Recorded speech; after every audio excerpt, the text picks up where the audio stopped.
Welcome back to Inside Politics. Our guest today, Dr. Shawn Joseph. He's the new superintendent of metropolitan schools here in Nashville.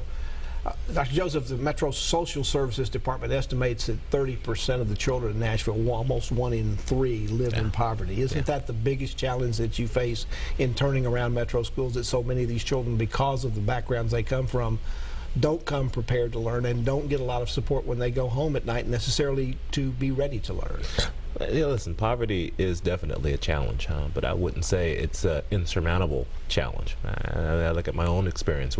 I came from very humble beginnings, but a strong education can change one's trajectory. So we will work to make sure that when children come in our schools, they don't feel poor.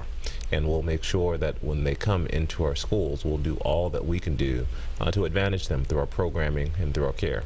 Now, one of the issues you face is a turnover in leadership at the school level. The Tennessean reports almost half the principals at Metro schools have been changed since 2012. That's just in 3 years' time. That kind of turnover creates a lot of instability and uncertainty, doesn't it? It does.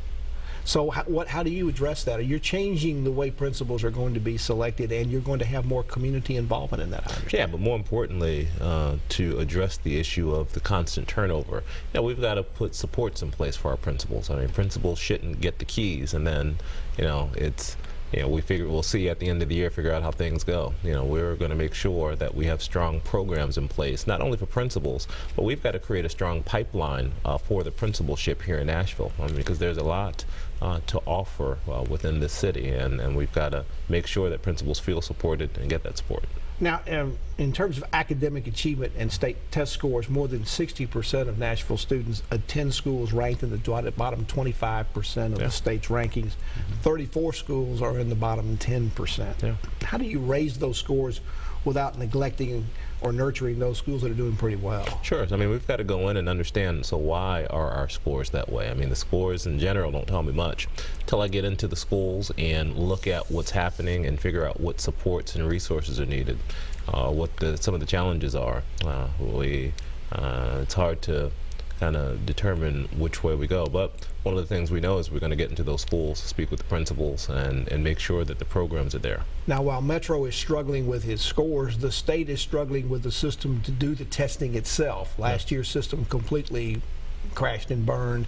You're about to start a new school year, and as far as I know, nobody at the district level or even at the state level knows how they're going to do the tests this year or who's going to do the test. How concerned are you about that? Yeah, I'm not concerned. I think in time, I know there'll be communication that comes from the State Department, and we'll move forward with any requirements we have.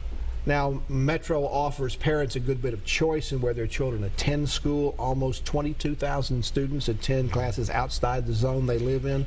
Another 10,000 are in charter schools. That's well over 20% of the school system that's not going to the school that's closest to where they live.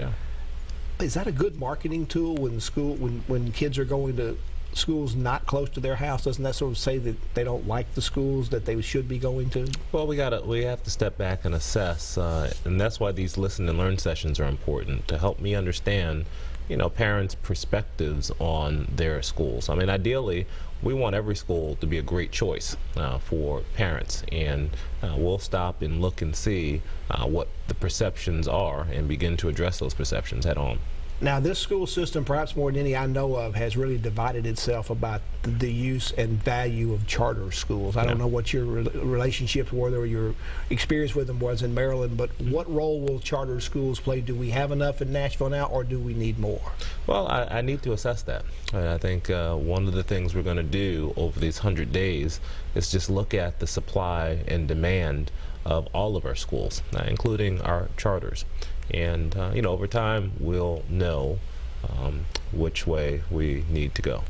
Now, another issue that has come up in the state, it has not happened, it is beginning to start, I believe, in Maryland, is the beginning of vouchers in the school system. I believe the state of Maryland just approved a voucher program there as you were leaving. Do you support the idea of vouchers, or do you see them as a drain on the public school system? Yeah, I've not seen vouchers work anywhere, so it'd be interesting.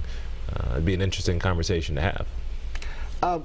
You said your effective, sustainable growth can't come from the top down; it has to be built from the bottom up. So, how do you without being from top down, how do you get the bottom to come up to help you to do that? How do you get those people in the community involved to do that? So we've got to have structures in place where we are listening and we are bringing people to the table. By the end of this year, we'll have a strategic plan that will spell out our strategies for moving forward. And I think once that's done, it's very easy to bring the multitude of partners that we can bring from the local community to the table there to, one, have input, and two, help with the execution. You have a lot of things that you want to see begin to turn around. Where should people, when is it fair for people to start seeing change under what you've done, and what areas should they look for first to see things start to turn around? Yeah, I think from day one, people should feel and see a difference in our customer service. I think that doesn't cost anything. That's just a mindset change. And I think from there, I mean, look, it usually takes 3 to 5 years to see academic improvements. Year one is really about getting the right people on the team and building the plan.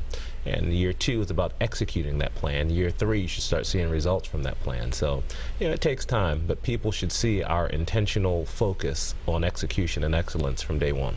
Dr. Joseph, thank you so much for coming in, and thank good you luck. so much. And I'm sure we'll have you back here in the future as you continue to move forward. Thank you. And thank you for joining us this week on Inside Politics. Hope you can be back here again for a future show. If you can't get enough politics in the meantime, go to the News Channel 5 website. You'll find my Capitol View commentary there. There's a new commentary posted every Friday afternoon.